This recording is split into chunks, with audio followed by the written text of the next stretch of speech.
Assalamualaikum warahmatullahi wabarakatuh. Alhamdulillah kita bertemu lagi di pelajaran matematika dengan materi teorema Pitagoras, submateri perbandingan sisi segitiga siku-siku dengan sudut 30 derajat, 45 derajat, dan 60 derajat. Sebelum kita mulai pelajaran, Bu Erin harapkan kalian sudah sarapan pagi, sudah mandi, sudah berdoa, terus kemudian siap untuk belajar hari ini, begitu ya. Oke, nomor 1, perbandingan sisi segitiga siku-siku yang bersudut 30 derajat dan 60 derajat. Maksudnya apa? Kita lihat gambarnya. Di situ ada segitiga siku-siku dengan sudut 90 derajat, 30 derajat, dan 60 derajat. Nah, dari situ kan terlihat jelas ya kalau dalam satu buah segitiga itu jumlah sudutnya 180 derajat. Kalau sudah ada sudut A 90 derajat, maka sudut B dan sudut C jika dijumlahkan juga harus 90 derajat, kan begitu. Ya.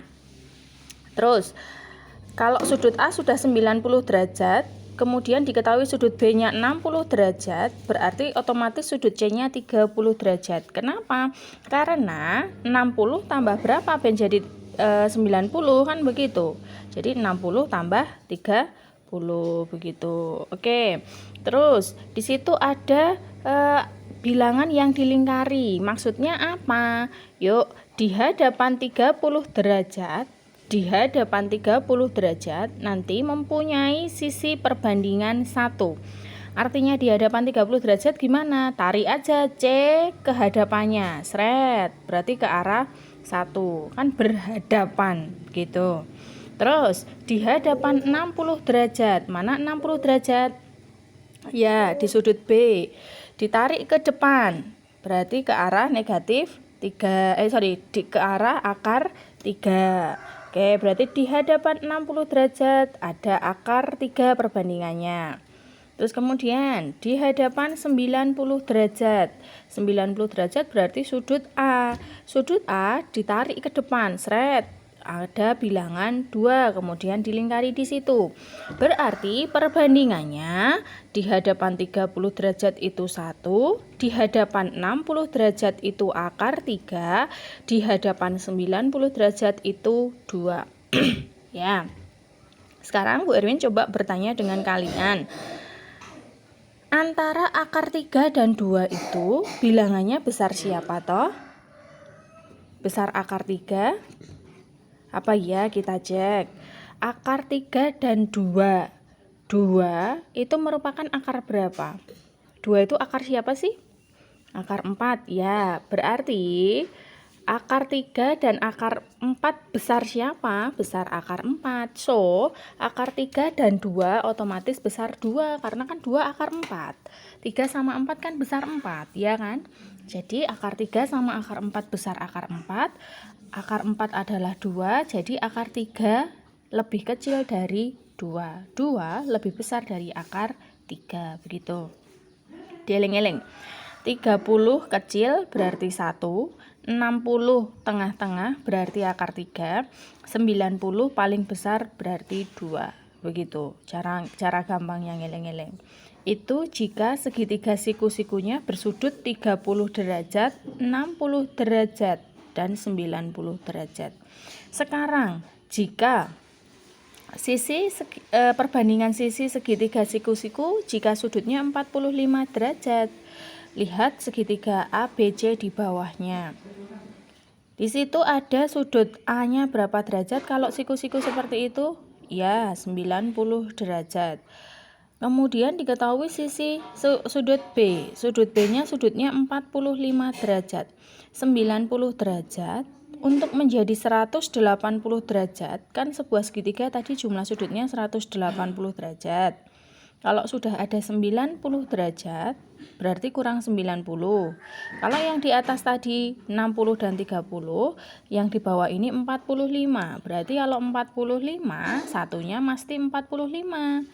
Karena 45 ditambah 45, 90. 90 dikurangi 45, 45, kan begitu. Oke. Kalau perbandingan sudutnya 45, lebih mudah, insya Allah lebih mudah dari yang 30 dan 60 dalam menghafal. Di hadapan 45, di hadapan 45, di hadapan 90. Nah, di hadapan 45 sama di hadapan 45 kan sama ya. Orang sudutnya sama, jadi perbandingannya 1 banding 1. Terus kemudian di hadapan 90-nya siapa, Bu? Akar 2.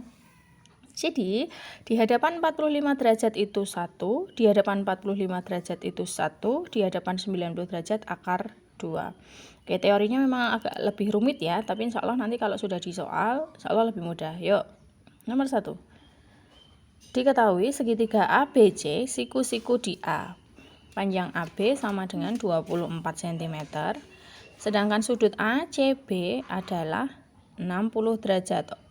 Hitung panjang AC dan BC. Begitu. Oke. Di hadapan 30 derajat ada berapa? 1. Di hadapan 60 derajat ada berapa? Akar 3. Di hadapan 90 derajat ada 2. Di hadapan 30 derajat sudut apa? AB. Di hadapan 60 derajat ada sudut apa? Ada sisi apa? AC. Di hadapan 90 derajat ada sudut BC. Oke, berarti AB-nya berapa? 24. Terus AC-nya 24 akar 3, BC-nya 2. Jadi di situ diketahui di situ berarti kemudian diketahui bahwa AC-nya 24 cm, kemudian BC-nya 24 kali 2 48 cm. Begitu. Oke. ACBO berarti itu nanti ACB-nya kamu ganti dengan 30 ya di soal itu ya. ACB-nya kamu ganti dengan 30 derajat bukan 60 derajat. Sudut ACB itu 30 derajat. Begitu. Kemudian nomor 2. Diketahui segitiga PQR siku-siku di P. Panjang PQ-nya 12, hitunglah panjang PR dan QR.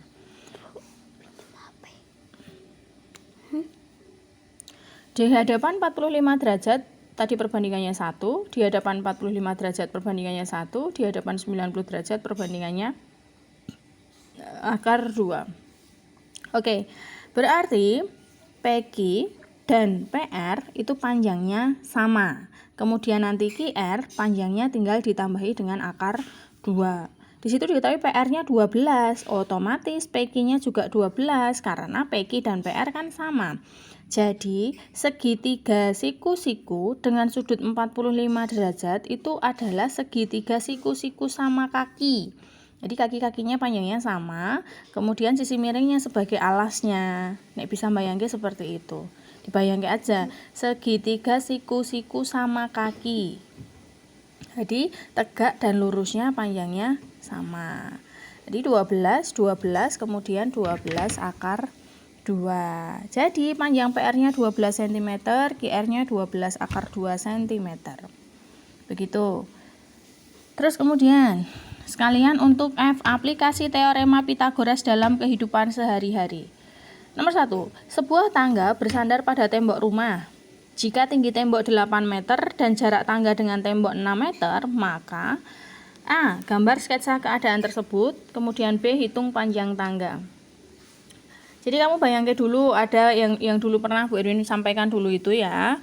Ada kayak ondo itu, terus kemudian tangga itu disandarkan pada tembok, berarti temboknya sebagai sisi tegaknya, alas atau tanah atau lantainya sebagai sisi lurusnya. Oke. Tegaknya 8, lurusnya 6, tangganya sebagai sisi miring, sketsanya seperti itu. Kemudian yang B, kita diminta untuk menghitung panjang tangga. Tangga kan adalah sisi miringnya. Otomatis mencari sisi miring. Miring sama dengan akar tegak kuadrat ditambah lurus kuadrat. 8 kuadrat ditambah 6 kuadrat di akar, 100 di akar 10 meter. Jadi panjang tangga adalah 10 meter. Begitu. Nomor 2. Sebuah kapal berlayar ke arah utara sejauh 16 km. Bayangke kapal ke arah utara. Ingat arah mata angin, utara itu berarti kemana? Ke atas. Kemudian kalau timur, yes, ke kanan. Kalau selatan, kalau ke selatan ke bawah. Kemudian kalau ke barat ke kiri. Kemudian kapal berbelok ke arah ke barat sejauh 12 km. Tadi ke utara berarti ke atas 16. Kemudian ke barat berarti ke kiri 12. Tentukan A. Gambar sketsa keadaan di atas. Kamu diminta untuk menggambar sketsanya. Ada kapalnya ke arah atas 16, ke arah barat 12 seperti yang sudah digambarkan Bu Erwin di situ.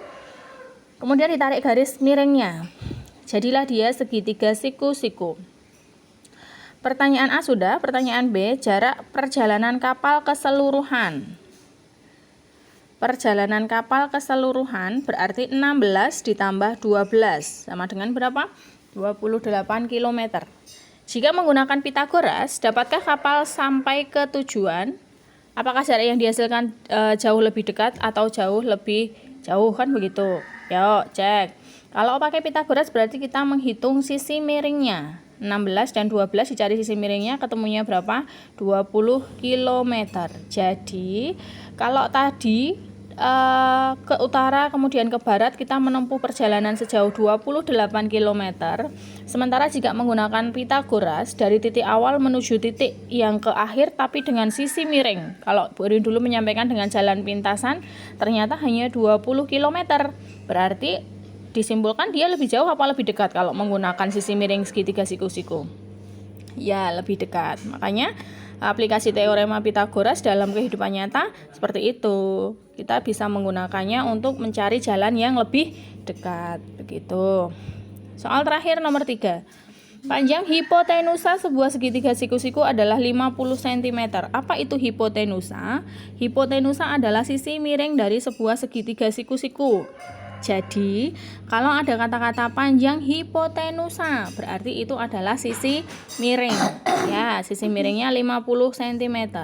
Jika panjang salah satu sisi siku-sikunya 14 cm, jika panjang salah satu sisi siku-sikunya adalah 14 cm, suka-suka kamu, boleh kamu letakkan di tegak, boleh kamu letakkan di lurus. Maka panjang sisi siku-siku yang lainnya adalah, kamu sketch gambar dulu. Ada 50 sebagai sisi miring, ada 14 sebagai salah satu sisinya. Bu Erin pilih dia sisi tegak.